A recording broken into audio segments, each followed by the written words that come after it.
大家好，我是谢雷。前2天我不是去实体店买的药吗？很多粉丝在后台给我留言，建议我以后网购，说网购啊只要实体店1/3的价格。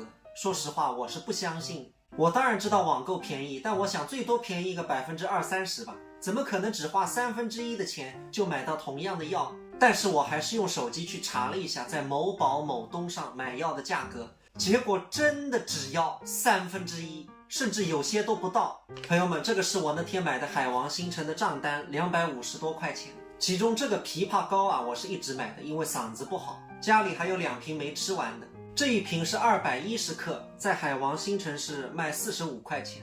同样的这个蜜恋川培枇杷膏，白云山的，某多多上竟然只要14.9块，京东上是16块一瓶，210克的，和我店里买的是一样的，210克。这是店里的价格，45块一瓶。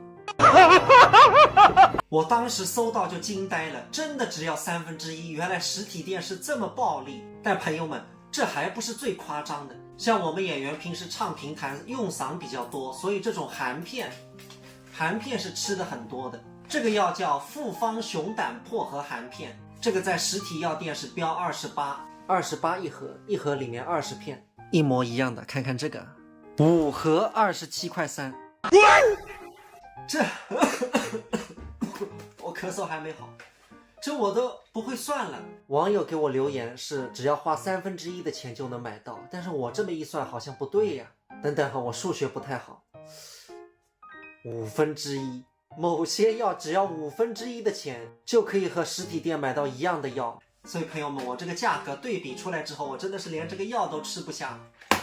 实体店真的是一把刀，怪不得现在街上你们看0几米就是一家药店，实在是太暴利了。那这里也谢谢粉丝给我的提醒，我决定以后就网购了，真的能省很多很多钱。在这里也提醒一下很多上了年纪的朋友，你们可能跟我一样也是去外面那些实体店买的，那么可以叫你家里的小辈帮你们网上网购一下，真的可以省下很多很多钱。